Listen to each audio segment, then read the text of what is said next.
Vous écoutez Pensée en couleurs, le podcast qui propose de remettre de l'esprit critique au quotidien pour sortir du mode noir ou blanc et explorer une palette colorée de nuances, pour reprendre le contrôle de vos pensées et actions et pour recréer des liens et du dialogue. Je suis Maya Ayal et je vous offre ici des outils. À vous de voir ceux qui vous parlent et de vous les approprier.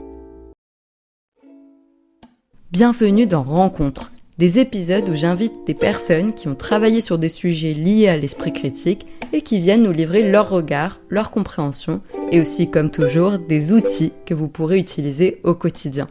L'idée étant d'inviter des personnes avec des propositions variées pour que vous puissiez trouver dans tout ça ce qui vous convient à vous. Bonne écoute!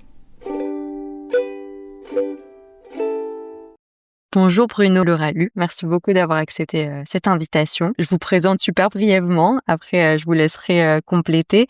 Je vous ai invité parce que vous êtes le cofondateur d'un nouveau réseau social alternatif qui s'appelle Quais, si je prononce bien. Oui.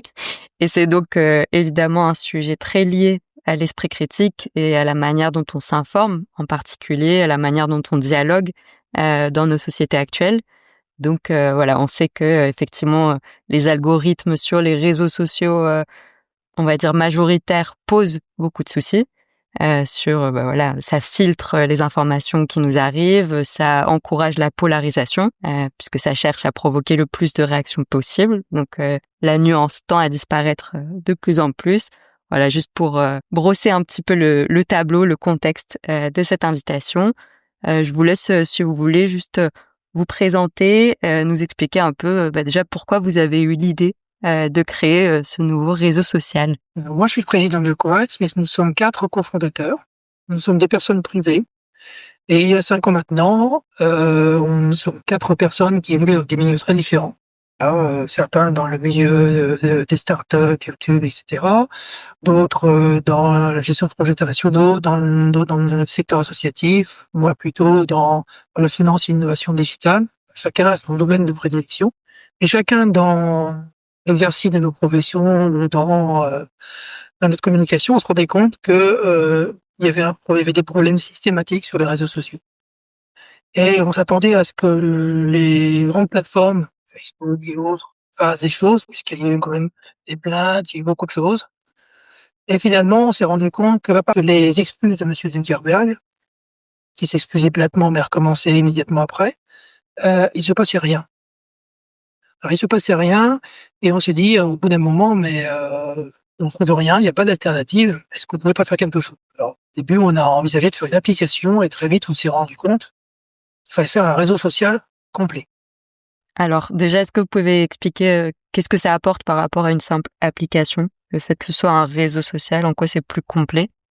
On fait beaucoup plus de choses. Une application, on est limité par les fonctionnalités, on est un petit peu aussi dépendant. Là, c'est beaucoup plus large, on va voler un réseau social complet qui, bien sûr, est utilisable à travers une application, mais aussi à travers un desktop. On veut qu'il y ait toutes les possibilités d'utilisation. Donc, il est responsive, multi-device, etc. Ok. Et alors, est-ce que sur ce nouveau réseau social, on a encore besoin d'esprit critique, selon vous? Oui. En fait, on met en musique les moyens d'aide à l'esprit critique. Un peu comme on parle souvent en entreprise d'outils d'aide à la décision. Ouais. Là, c'est un petit peu le cas. Alors, comment ça fonctionne? Il y a un certain nombre de fonctionnalités. L'idée au départ, je ne vous ai pas dit, c'est qu'on avait posé un plan, en fait, déplaisé sur les réseaux sociaux. Et pour chacune ce qu'on appelle les dérives des réseaux sociaux, on a trouvé une innovation technologique, conceptuelle, de manière à apporter une réponse. On verra, on le développera. Alors, comment c'est différent par rapport à l'esprit critique? Alors, l'esprit critique, actuellement, dans les plateformes actuelles, on est sur l'économie de l'attention. C'est-à-dire que les algorithmes sont conçus pour vous faire rester le plus longtemps et pour diffuser le plus largement ce que vous faites. Donc, il ne récompense, il ne donne la visibilité qu'à ce qui fait réagir. Par réaction, j'entends les commentaires, les likes, les partages, essentiellement.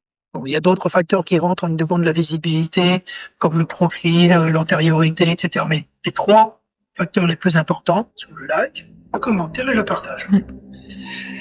Ces 3 éléments-là vont intervenir pas forcément pour les bonnes choses, pas forcément pour les bonnes raisons. Si je dis aujourd'hui, si je lance une désinformation majeure, en disant par exemple, je dis aujourd'hui, la Russie vient d'être envahie par l'Ukraine. Je lance ça avec quelques photos truquées, je lance ça sur les réseaux sociaux classiques, je vais avoir 50 000 réactions. Beaucoup de gens vont dire ça va pas, t'es fou, etc. Le seul fait de réagir en dénégation, ou certains vont dire c'est bien, etc., quelle que soit la réaction, c'est ce qui donne la visibilité. Ouais, ça fait circuler. Ouais. Quand vous avez quelque chose qui est faux ou qui vous indigne, le seul fait de dire ça va pas te montrer ça, ça va pas te dire ça, en fait, vous nourrissez la visibilité de ce qui vient d'être émis. Mais des fois, je conçois, il est très dur de rester impassible. Donc ça, c'est le fonctionnement actuel des algorithmes. Nous, on a un algorithme qui est différent, qui est d'abord à la main de l'utilisateur, on en parlera tout à l'heure, mais surtout la visibilité n'est pas donnée de la même manière. Sur What, on a les utilisateurs ont la possibilité d'évaluer les posts. Ouais. On a vers une forme d'intelligence collective. Ça veut dire que les gens ont 5 critères positifs, 5 négatifs, objectifs pour dire pour moi ça va pas, etc. Les posts les mieux évalués, ceux dont les informations sont considérées plus ou moins certaines, plutôt certaines, vont être mis en avant. Ceux qui sont incertains vont être mis un peu moins en avant et ceux qui semblent carrément faux vont être encore moins mis en avant. Conclusion, ce sont des choses qui semblent les plus probables qui sont mises en avant. Et du coup, par exemple, moi, en tant qu'utilisatrice, si je note un contenu, est-ce que je dois expliquer pourquoi je donne cette note?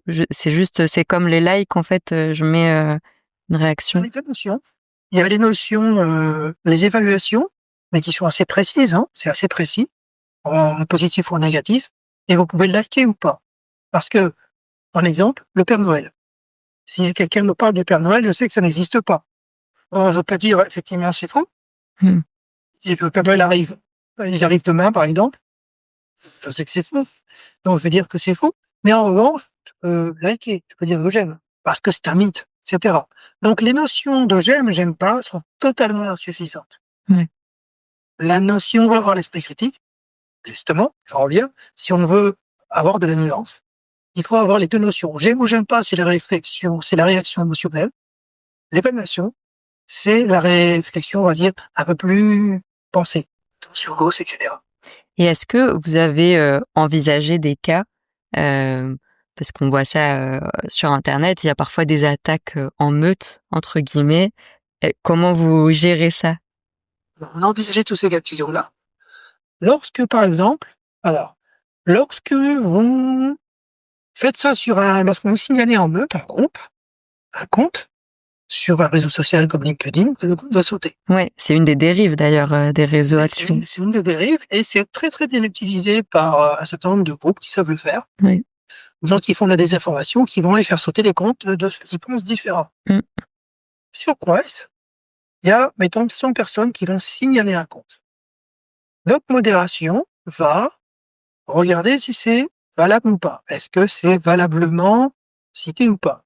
Si il est normal de signaler, ok, celui qui a émis le post, on va lui demander, soit on va pouvoir le retirer, soit on va lui demander de revoir, soit il peut y avoir des sanctions de différents niveaux, selon la gravité, pour aller jusqu'au bannissement. D'accord. En revanche, si, vérification faite, on se rend compte que c'est juste un problème d'opinion, mais qu'il n'y a pas de choses, c'est que c'est une attaque, on va dire, en meute, vite, eh bien, dans ce cas de figure-là, ce sont ceux qui vont avoir lancé l'attaque en meute qui vont être tous sanctionnés. En un clic, on va sanctionner tous les autres. Ah oui, ok. Et ils savent pourquoi ils ont été sanctionnés. Oui, tout à fait. Ok. Donc, ils peuvent recréer tant qu'ils veulent des choses, même venir à 1000 s'ils veulent. Quel que soit le nombre, si c'est pas justifié, on implique, on les signale tous, ils seront tous sanctionnés. Et est-ce que, je suis en train de réfléchir en même temps que je vous parle, est-ce que par exemple, donc si une personne qui a fait ça est bannie, vous avez des moyens de détecter que c'est la même personne qui refait un autre compte, par exemple? Alors, il n'y a aucun moyen, à part les IP, de déterminer avec les VPN, etc., que c'est quelqu'un qui revient. On a des gens qui ont été bannis et qui sont revenus après et qui finalement, ça a une vertu éducative. D'accord. Ouais, vous Ce sont des l'avez gens, plus. oui, des gens qui nous l'ont dit après, qui ont dit, bah, moi, au début, je venais de Twitter, donc j'avais tendance à être un peu, voilà. Et puis, j'ai pris un carton rouge, un deuxième, hop, je me suis fait virer. Donc, je me suis dit, j'aime bien ce réseau quand même parce qu'on peut discuter, c'est un peu varié, etc. Je me suis signé à nouveau avec un autre. Et là, par contre, bah, j'ai fait attention quand même comment je réalisais. Ok. Et parce que du coup, votre modération, elle est 100% humaine pour le coup. Mais il y a des choses qui sont automatiques quand même, qu'on vérifie. Et puis, elle est surtout assez ferme, donc c'est assez dissuasif. Mais on fait pas des choses, on va dire, à l'emporte-pièce. Du coup, est-ce que vous vous comparez plutôt à quel réseau social est-ce que c'est, enfin, parce qu'on parle des réseaux sociaux. Plutôt, on se rapproche un petit peu plus de Facebook. Oui, donc c'est à usage plutôt personnel. On pourrait parfaitement prendre un virage professionnel sans aucune difficulté. Alors, la modération m'amène à vous donner un exemple beaucoup plus précis, parce qu'on parle beaucoup de harcèlement, on parle beaucoup de ce genre de choses. Alors, la modération, c'est bien, ça marche ou ça marche pas, mais la modération est insuffisante. Pourquoi la modération est insuffisante? Parce qu'on peut se faire harceler à plusieurs, parce qu'on peut avoir des comptes qui reviennent, etc. Mm. Donc, nous, on a inventé un concept qui n'existe pas dans les autres réseaux sociaux qui s'appelle le niveau de confiance. Pourquoi niveau de confiance sur Quest? Le premier niveau de confiance, c'est freestyle. Bon, désolé, c'est en anglais, hein. On a mis des mots en anglais parce qu'on a une vocation européenne après, on pense, après la France, faire l'Europe. Donc, freestyle, équilibre et sérénité. Freestyle, c'est quand on arrive. On n'a encore rien fait. Ensuite, on participe, on échange avec des gens. Et si on se comporte bien, je dis bien si on se comporte bien, je ne parle pas de délit d'opinion. Mm. Et, j'ai pas été agressif, j'ai pas harcelé, j'ai pas fait ceci, je me suis comporté, j'ai changé normalement. Au bout d'un moment, on va avoir on va monter, on va passer de freestyle à équilibre. Mm. Le niveau de confiance va être augmenté. Si on continue encore de se comporter bien, à la fin, on va passer au niveau de confiance, sérénité. À quoi ça sert? D'abord, quand j'échange avec des gens, selon mes humeurs, il y a des sujets plus généraux où je vais vouloir parler à tout le monde. Donc là, je vais rien préciser, je vais mettre en freestyle et je vais parler avec tout le monde. En revanche, admettons que je vais parler d'un sujet qui est plus personnel ou plus touchy. Je prends un exemple, l'enfance battue, Mm. tout ce genre de choses qui sont des choses délicates, sensibles. J'ai pas envie d'en parler avec un troll qui va faire poète, etc., de la provocation. Ça n'apporte rien, j'ai pas envie. Donc je vais me mettre directement en équilibre ou en sérénité. Bref, et donc je vais pouvoir, selon mes humeurs, selon le sujet, choisir en fait le public. Ok. Un cas de figure, je suis un jeune par exemple, et je me fais harceler à l'école. Je me fais harceler à l'école, je rentre chez moi, et sur les réseaux sociaux classiques, je continue de me faire harceler. Mm. Au contraire, quand on échange de nom, ils se réinscrivent, ils vont me harceler, j'ai beau les bloquer, ça ne sert à rien. C'est quoi? Comme je l'ai dit tout à l'heure, quand on se réinscrit, on commence à freestyle. Mm. Je suis le jeune, il me suffit de me mettre en équilibre, voire en sérénité, et je n'aurai que des gens qui ont ce niveau de confiance. Ouais. Si jamais ils exagèrent, les blocs je les signale, quand ils vont revenir, ils seront en sérénité, ils seront de toute façon en freestyle. Ouais. Donc là, en un clic, je me mets à un niveau où je vais continuer de discuter avec les gens qui ont un niveau de confiance. Et tous les autres vont disparaître. Pour bien comprendre, quelqu'un qui est en freestyle, il peut même pas envoyer des messages, par exemple, privés. C'est bien vite, il n'y a plus personne en face. Ok. Forcément, quand on est énervé, s'énerver dans le vide, ça s'arrête très vite. Alors que quand on s'énerve avec quelqu'un en face, effectivement, ça... Voilà. Et donc là, les gens sont inatteignables. Alors ça, c'est l'exemple de l'école, mais ça peut être l'exemple aussi d'une personne qui... je suis un petit jeune, j'ai 18 ans, j'ai des idées très idéalistes, et j'ai parlé de politique. Et tout à coup, je vais me faire un petit peu malmener. Je me fais malmener, puis ça commence à tourner vinaigre. Mm. En un clic, il peut se mettre en équilibre. Donc, c'est une manière de se protéger. Donc, on a les mécanismes contre le harcèlement de signalement qui sont très efficaces, mais on a des choses avec des effets sur les fonds signalements. Et on a aussi cette notion de niveau de confiance qui fait qu'en un clic, on peut se protéger. Donc, on peut le dire, depuis 1 an et demi que Coix fonctionne, le harcèlement, c'est zéro. J'allais vous demander oui, si vous avez pu mesurer un peu l'impact. Il y a des énervés qui sont mis Twitter, hein, forcément. Ouais. Ok. Genre très, très, très, très énervés. Voilà, très agressifs. Alors d'abord, ils se sont ennuyés très vite parce que ils se trouvaient un peu isolés, ils n'arrivaient plus à agresser, ils n'arrivaient plus à voilà. Alors ils sont partis, ou d'autres sont revenus, oui, ils sont revenus dans d'autres dispositions. Et finalement, ils sont contents. Ok. Pour ces personnes qui nous a dit avant, j'étais très agressif sur Twitter, quand je suis revenu sur Quest, finalement, j'ai appris qu'on pouvait échanger avec les gens, même en étant d'opinions différentes, sans s'insulter, sans faire le camp du bien, le camp du mal, et qui restent à cause de ça. Ah oui, bravo si vous arrivez à ce type de d'évolution drastique. On est à ça. Bon, il y a des gens qui, de toute façon, n'en tirera rien. Hmm. Oui, il faut une certaine volonté quand même. Minimum de, il y a des gens qui sont pris dans une ambiance, et influencés par l'ambiance de polarisation, mais qui foncièrement, ne sont pas comme ça, au fond d'eux-mêmes. Qui croient quand même quelque part en vertu du dialogue, etc. Et puis ceux qui sont, foncièrement agressifs, on va le dire. Hmm. C'est un petit peu comme dans la vie, il y a toujours une partie des gens qui sont foncièrement, malveillants, toxiques, ça existe. Ouais, on peut pas rééduquer tout le monde. En tout cas, vous proposez un environnement qui soit voilà plus qui encourage davantage le dialogue. Et je voulais aussi vous demander, donc vous avez je sais pas si c'est un label qui dit donc que vous vérifiez l'information, le Journalism Trust Initiative. Est-ce que vous voulez bien nous expliquer comment ça fonctionne? Alors, comment ça fonctionne? On se rend compte que pour les quantités de fake news, on parle toujours de débunker. On dit toujours, il y a des agences pour débunker, etc. Alors oui, c'est vrai, mais c'est totalement inefficace. Ça, c'est des solutions que proposent, on va dire un petit peu en écran de fumée, les réseaux sociaux classiques, en disant, oui, on va faire du debunk, etc. Bon. Tout ça, ça marche pas parce que la vitesse de création et de propagation des fake news est supérieure au temps nécessaire pour débunker. Ouais. Ah oui, ça c'est clair. Ça va très très vite. Donc, comme ça va très très vite et que ça se multiplie, j'ai même pas eu le temps d'apporter des preuves que c'est faux, qu'il y en a déjà 50 qui sont déjà en place et qui se sont diffusés 1000 fois. Mm. Et c'est exponentiel et ça va encore se renforcer avec les IA. Donc, on ne peut pas tout débunker. Donc, qu'est-ce qu'on peut faire? On peut faire deux choses. D'abord, jouer sur la vitesse de propagation et on peut jouer sur la qualité des sources. Mm. Et on peut jouer aussi sur le fait qu'on qualifie les fake news pour de manière à ce qu'elles ne reviennent pas en bouche. Ok. Le système des évaluations qu'on a permis de qualifier une fake news, comme je le disais tout à l'heure. Les gens savent que c'est une fake news, elle revient et dire ah on la connaît celle-là.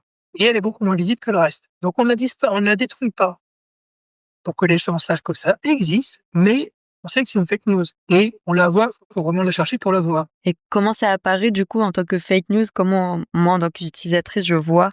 Il y a un petit cœur, le petit cœur brisé dedans. Ouais, ok. Donc c'est par les votes encore une fois des autres qu'on va pouvoir voir ça. Ce qui peut changer, si finalement une désinformation devient une vraie information, qu'une vraie information devienne en temps réel, selon on met en œuvre l'intelligence collective qui fait que ça peut changer. Hmm. Donc ça n'enlève pas directement la visibilité du contenu s'il y a eu des cœurs brisés? Non, c'est ça, mais c'est précisé dessus. Alors il y a des choses par contre qu'on enlèvera directement. Toutes les choses graves, terrorisme, pédophilie, toutes ces choses-là, voilà. Et comment vous pouvez le détecter? C'est par des signalements? Oui, on le détecte immédiatement et là par contre pour nous c'est inconcevable. On laisse des choses comme ça comme on le voit sur la plupart des réseaux sociaux. D'accord. Ouais, tout ce qui est illégal, j'imagine, enfin, tout ce qui est appel à la haine. Voilà. Donc on crée ça. Alors pour ensuite, donc la vitesse de propagation avec le système des évaluations, on met en avant et on empêche les fake news de décoller. Et on met en avant ce qui est de qualité. Ça, on agit de cette manière. Sur le fait que ce soit flagué comme quelque chose de faux. Le petit cœur. La troisième chose, c'est il va falloir vérifier la qualité des sources. Oui.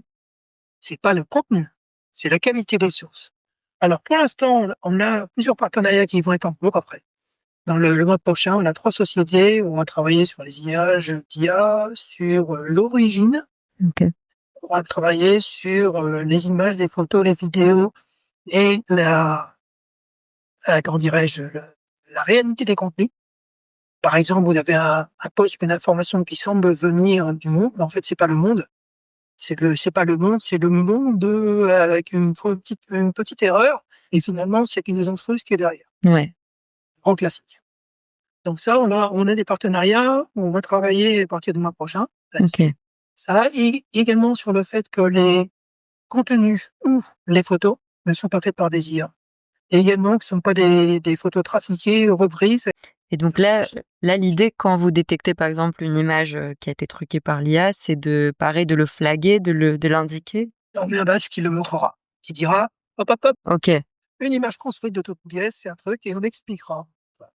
Donc, ce qu'on a déjà actuellement mis en place, c'est un partenariat avec Reporters sans frontières, avec Journalist Trust Initiative, qui est une sorte de norme de label qui est mis en place par Reporters sans frontières pour qualifier non pas le contenu, mais la méthodologie, l'approche des médias.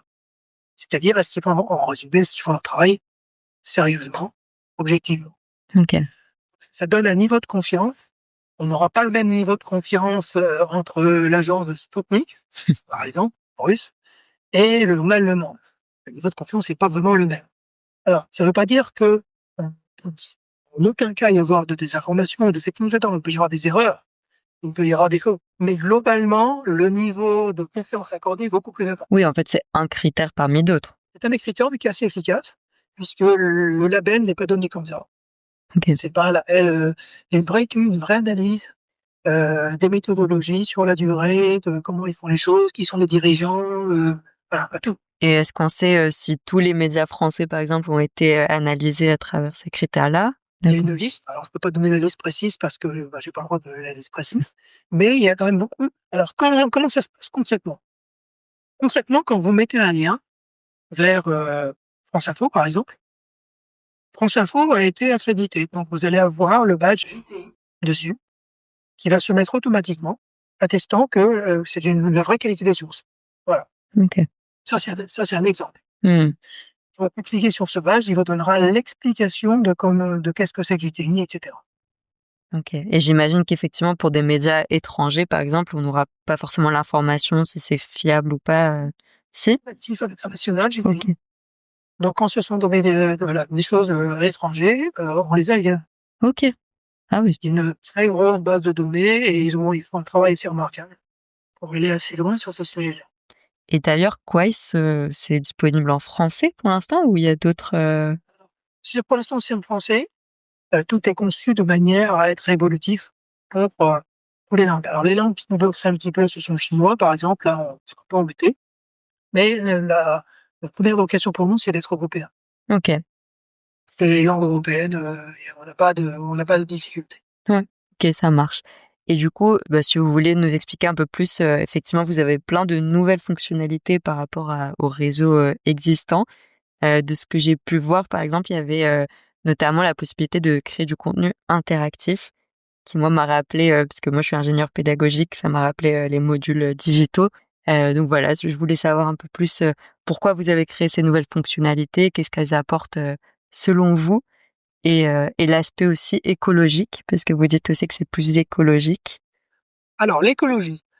On a une fonctionnalité, on s'est rendu compte qu'il y avait deux problèmes. Un des problèmes que l'on avait dans les réseaux sociaux classiques, c'est que les données pouvaient être utilisées quelques années plus tard. Ouais.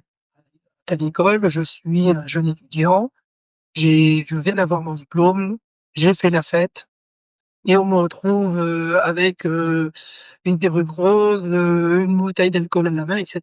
Mmh. Donc on se rend compte que 1 an ou 2 ans plus tard, quand cet étudiant postule dans une boîte classique, bon, par exemple, les RH vont aller regarder un petit peu sur les réseaux sociaux à qui on a affaire. Et ils retrouvent le candidat avec sa perruque rose et sa bouteille d'alcool à la main et se disent, bon, c'est qui ce zozo? Alors, ils vont pas le rejeter forcément, mais s'ils ont deux personnes, une qui semble avoir un parcours plus académique et cette personne, ça risque de coincer.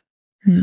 Alors, ça peut être utilisé pour ça, mais ça peut être utilisé aussi une problématique pour les gens qui travaillent, qui font des choses et qui, finalement, leur employeur peut derrière le reprocher. Maintenant, il y a eu des jugements aux tribunaux où on peut être licencié en fonction de ce que l'on fait. Mmh. Alors, même si on a des pseudos, on peut être reconnu après, etc. Donc ça, c'est le premier problème. Il fallait protéger les gens de ça. Oui, en fait, là, vous parlez de la protection des données. La protection des données.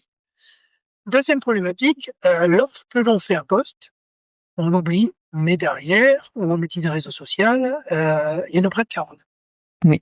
Et l'empreinte carbone des réseaux sociaux est monstrueuse. On ne parle pas beaucoup parce que ça dérange, parce que beaucoup de gens, même qui parlent de l'écologie, le font sur les réseaux sociaux.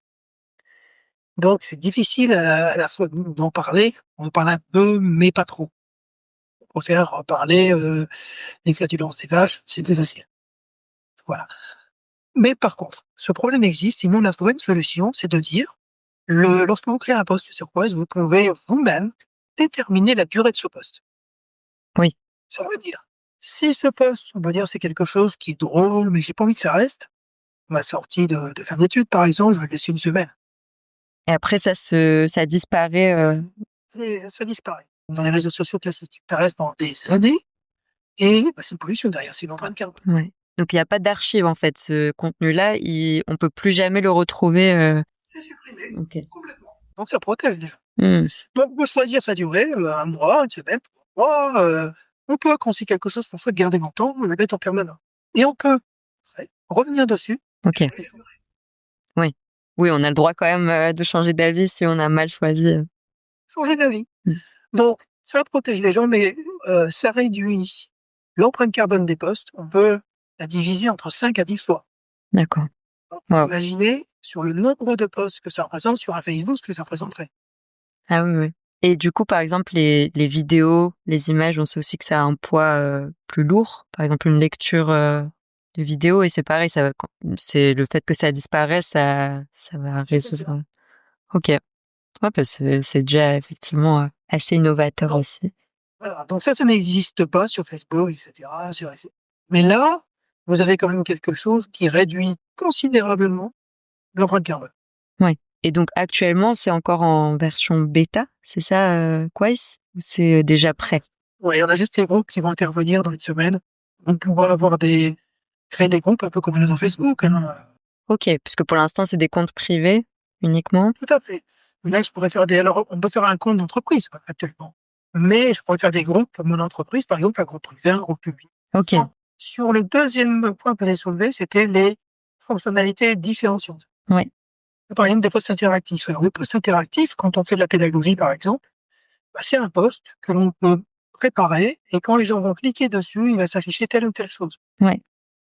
Et si je peux mettre plein de conditions pour déclencher les choses. Ça peut être un nombre de likes, ça peut être une bonne réponse, ça peut être une navigation. Je peux faire apparaître les images que je veux. Nous, on a réussi à faire un tap talk avec ça. On a réussi à faire un escape game. On a réussi à faire plein de choses. Ok. Donc, vous avez à votre disposition, sans programmation, tous les éléments qui vous permettent de créer ce post interactif. En support pédagogique, par exemple, c'est royal. Oui, c'est un niveau de complexité qui est quand même assez poussé. Ouais. On peut faire ce qu'on veut. Alors, des images ou des objets qui sont prédéfinis. Alors ça, on a aussi des posts, alors ça c'est le post interactif. Et on a aussi des posts où on peut agir à plusieurs. Ok. Des posts où on peut agir en commun. Comme par exemple, je suis un prof à la fac et je suis un prof de sociologie et je vais dire, j'ai un truc par exemple sur l'attitude vis-à-vis des femmes. Mm-hmm. Je vais dire, mesdames, est-ce que vous pouvez me dire quelle est votre dernière expérience qui vous a semblé désagréable ou sexiste dans le mois qui vient? Est-ce qu'il y en a eu ou pas? Je fais un sondage comme ça. Et donc, j'aurai un poste qui va créer un mosaïque où il y aura chacun mettra pour remettre les choses. Et on aura donc une vision immédiate de tout ce qui se fait. Ça fonctionne aussi pour les photos, pour les images. Je vais, par exemple, couvrir un événement. Je suis à plusieurs. Chacun, il va avec son téléphone, avec différentes visions. Je crée un poste, comme ça, poste mosaïque, où chacun va prendre des photos avec différents endroits, différentes prises de vue, et chacun va alimenter le même poste. Et le même poste, vous allez avoir toutes les prises de vue. Et il n'y a pas de problème de lecture, ça réagit bien sur tous les téléphones, etc. Non, ça c'est complètement responsive, ça tourne, on a testé. Voilà, on a ce genre de choses. Et on a aussi des albums, comme par exemple, il y a un post que je veux lire plus tard. Ah. Je veux lire plus tard. Je peux aussi me créer des albums avec des thèmes. Genre, je vais collectionner les posts sur les animaux. J'aime les escargots. Les posts, quand je rencontre des posts sur les escargots, je vais pouvoir les récupérer ou mes posts à moi que je fais. Ok. On a finalement autre chose qui est très important sur Quest, qui est très différenciant par rapport aux autres, réseaux sociaux, c'est que c'est l'utilisateur qui les met sur la main. Ok. Ça veut dire que dans un réseau social classique, c'est le réseau social qui va définir ce que vous voyez. Hmm. Et lui qui va subodérer en fonction de vos clics, que vous aimez ça, vous n'aimez pas ça, etc. Vous cliquez une fois sur le catch, vous allez, vous allez avoir 10 propositions sur le catch. Si vous faites une deuxième fois, c'est mort, vous allez 3 semaines avoir du catch. Oui, oui, oui. Donc ça, ce sont les algorithmes tels qu'on le copie. Alors, ça présente deux difficultés. La première, c'est que ça va vous confronter dans ce que vous pensez, parce que ça va vous montrer des choses qui vous pensez déjà. Mhm. Donc, ça va vous faire dans une bulle de pensée. La deuxième chose, c'est que ça, il n'y a pas de niveau de priorité. Ça va vous montrer des choses aussi futiles. Si par exemple vous êtes intéressé, alors c'est peut-être méchant, mais les Kardashians par exemple, vous allez tous savoir sur les Kardashians. Et une guerre dans le monde qui vient de se déclencher avec votre pote, vous ne le verrez pas. Parce que vous allez avoir, en fait, ce qui vous fait réagir ou ce qui, pour l'algorithme, doit vous être remonté. Donc, c'est l'algorithme qui définit votre vision du monde. Ouais. Et donc, vous n'avez pas ce libre arbitre, au moins, du choix de l'information. Donc, nous, on a pensé qu'il fallait agir différemment. Il ne fallait pas laisser la main à, ce n'est pas l'algorithme de décider ce qu'il doit avoir ou non, parce que c'est une forme de censure Mhm. extrêmement efficace. Mais c'est plutôt à vous. Donc, on a le choix, quand on arrive sur Quest, de choisir des thèmes. Et on peut les changer à n'importe quel moment de la journée. Ces thèmes vont permettre de déterminer ce qu'il y a dans votre fil d'actualité. Ok. Le fil d'actualité est composé des thèmes que vous avez choisis, ou sur des posts sur ces thèmes-là. Donc, je vais te dire, par exemple, je mets des thèmes par défaut qui m'intéressent. Et là, quelles que soient les opinions sur ces thèmes-là, je vais avoir sur ces thèmes-là différentes opinions, etc. Ok. Donc, c'est moi qui ai la main sur l'algorithme, c'est pas l'algorithme qui décide. Deuxième chose, je peux changer en cours de journée. Le matin, moi, j'aime bien regarder des informations, par exemple, Hmm. sur des trucs sur l'actualité. Je glisse sur le thème des actualités. Je vais regarder, puis quand j'ai bu mon café, peut-être qu'après, je vais vouloir regarder quelque chose sur la musique ou sur la science. Donc, je vais pouvoir cliquer sur le thème et immédiatement, mon fil d'actualité se trouve alimenté des posts relatifs à ce thème. Ouais, donc ça redonne de l'action en fait, enfin, une posture plus active. C'est effectivement l'utilisateur qui a le choix. Il peut soit laisser tout, soit choisir des thèmes, explorer des thèmes s'il veut, parce qu'il y a des choses que je peux pas voir des fois. Et puis, il peut changer tout le moment, selon ses humeurs, selon le goût du moment, etc. Et est-ce que vous allez avoir, bon, j'imagine que c'est encore en construction, mais voilà, des institutions comme les grands médias, etc. Parce que voilà, on peut vouloir suivre, par exemple, un média en particulier. Est-ce que ces personnes-là sont sur Quest ou pas encore ou... Oui, on a des discussions avec les grands médias, on a des discussions avec plein de gens. On va commencer maintenant ce travail sur le marketing.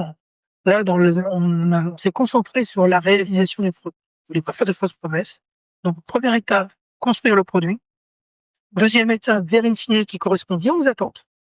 Donc, on a vérifié sur le harcèlement, la désinformation, les mécanismes, etc. Donc là, on a 10 000 utilisateurs qui sont venus par la bouche à oreille. Donc, sur la page de publicité. Et maintenant, on sait que ça fonctionne, on met en place des groupes et on va commencer à faire de la publicité de manière importante. Ok. Et donc, toutes les choses où on disait, pas pour l'instant, j'ai discuté encore il y a 2 jours avec un grand journal, on venait de faire un article, c'est un petit peu tôt. Laissez-nous le temps, j'ai des choses à mettre en place, et quand je serai en place, si vous le voulez bien. Ok. Et là, ça commence à être le moment. Oui, là, là, ça va être le moment, là, ça va commencer à bouger. Et il y a des choses qui ont un impact, alors à la fois pour les sociétés, à la fois pour les médias, mais ça peut être aussi des choses sur de lutte contre la désinformation à Oui. niveau national. D'accord. Donc, et on croit aussi que la dichotomie qui existe actuellement entre les groupes de presse et les réseaux sociaux n'a pas lieu d'être. Oui. Au contraire, c'est une complémentarité.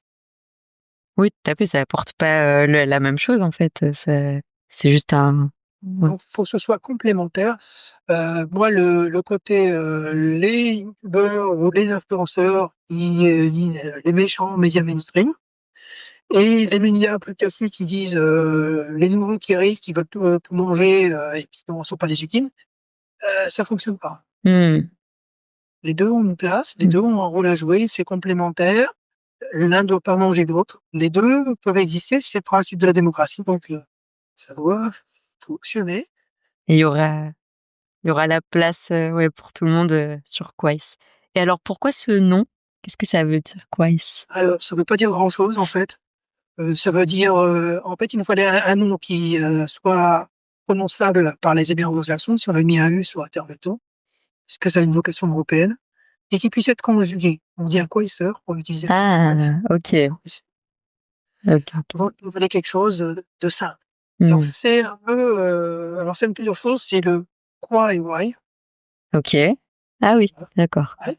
Mais c'est aussi look twice. Ouais. Prends un peu de recul, du coup. Ouais. Voilà. Ok. Ça rejoint en fait la nuance, le fait de l'esprit critique, etc. Ok, intéressant. Et alors, qu'est-ce que vous dites là, je sais pas, aux personnes qui nous écoutent, qui sont sans doute sur d'autres réseaux sociaux, parce qu'il y a un petit coup, j'imagine au début, à quitter les réseaux où on est, puisque il y a forcément, on a déjà une communauté, on a des personnes dessus. Alors, Oui, c'est très, très, très problématique et je le comprends parfaitement. Alors d'abord, on va voir les groupes dans pas longtemps. Donc, si vous avez un groupe, vous pouvez venir avec votre groupe, comme ça, vous continuerez directement sur Quos avec votre groupe. hmm, Mais quand vous n'avez pas de groupe, même, et que vous avez une communauté de gens, je sais pas, 50, 100, 200, 500, et vous avez peur de perdre ces gens. Alors, ce que je vous propose de faire, si vous faites des posts, c'est de faire en deux temps. Vos posts, quand vous les faites sur Facebook, vous les dupliquez, vous ouvrez un compte sur Quos, vous les dupliquez sur Quos, hmm, et vous mettez sur Facebook, en bas de vos posts, je suis aussi sur Quos, ok. avec l'adresse. Hmm, Vous allez vous rendre compte, ça c'est une campagne qu'on va faire, que beaucoup de gens ont aussi dans leurs posts, je suis aussi sur Quos, on ok. parle de Quos. Et après, on va se dire, mais tout ça, on est tous sur Quos. Ouais, on n'a plus besoin d'être sur Facebook, du coup, ou sur d'autres réseaux. Donc, progressivement, les gens, s'ils dupliquent leur post, alors au début, c'est un engagement parce il faut quand même une dizaine de secondes pour dupliquer un post. Donc, faut prendre la peine. Mais est-ce que ce petit effort d'une dizaine de secondes vaut le fait de lutter contre la désinformation, lutter contre la violence en ligne, lutter contre le harcèlement? Est-ce que ça vaut le coup? Bah, peut-être que il faut peser l'engagement, la conviction par rapport à l'effort considéré. Ouais. Et j'ai une autre question aussi. Donc, quelle est la place des publicités, par exemple, sur votre réseau? Surtout que ce soit pas invasif. Hmm, Surtout pas noyer les gens de pubs comme on voit sur certains réseaux sociaux où ça devient un sapin de Noël. ouais. Donc là, non invasif. Celui qui le souhaite peut aussi se passer complètement de publicité. Mais on demande un abonnement de 5 € par mois. D'accord. Donc, bon, c'est le prix de café, hein, dans un mois. C'est pas non plus, on va dire, voilà. Et dans ces cas-là, la personne n'a plus de publicité. Et en plus, elle bénéficie de fonctionnalités avancées. Donc, celui qui se dit, alors ça, celui qui se dit, je veux pas de pub, il peut se passer de publicité. Après, on peut pas vivre d'un mot d'offre parce qu'on a un serveur à payer. Bah oui, bien sûr. Donc, même si on n'est pas là pour devenir euh, milliardaire, c'est pas le but. Le but, c'est un réseau social à impact humain et sociétal positif. Ça, c'est notre ligne directrice et on n'en démord pas. C'est un beau programme. Est-ce que vous avez envie de rajouter quelque chose sur ce réseau social ou sur le lien, voilà, avec l'esprit critique? Quelque chose, oui. On parle beaucoup de souveraineté numérique. Oui. Donc, nous, tout est développé en France. On est en France. On paye des impôts en France. Et on est hébergé. Les données sont hébergées en France et ne sortent pas. On n'envoie pas comme les autres plateformes des GAFAM, on n'envoie pas les données des gens qui utilisent Quest pour aller faire du bricolage Ouais. Oui, du bricolage publicitaire ou autre, hein, parce que nos données sont utilisées. et qui posent un véritable problème politique, un problème géopolitique. Ouais. En tout cas, félicitations pour cette innovation. Moi, je suis très contente de donner un peu de voix, voilà, à ce type d'initiatives qui sont plus que nécessaires. Donc, j'ai hâte de voir la suite. Merci beaucoup pour cette Merci à vous. participation. N'hésitez pas à tester. Ouais, je mettrai le lien de toute façon en description, comme ça, celles et ceux qui écoutent pourront aller tester. Merci beaucoup. Merci à vous, avec plaisir. Qu'avez-vous pensé de cet épisode ? Je suis très intéressée d'avoir vos avis en commentaire et s'il vous a semblé utile, n'hésitez pas à vous abonner à la chaîne et à lui donner 5 étoiles sur les plateformes d'écoute pour que d'autres puissent la trouver facilement et en profiter également. Vous contribuez de cette manière, vous aussi, à l'activation de nos esprits critiques, alors merci pour votre aide. N'oubliez pas de télécharger, si vous le souhaitez, les fiches récap en description de cet épisode. À bientôt! Kritik er bæsigt,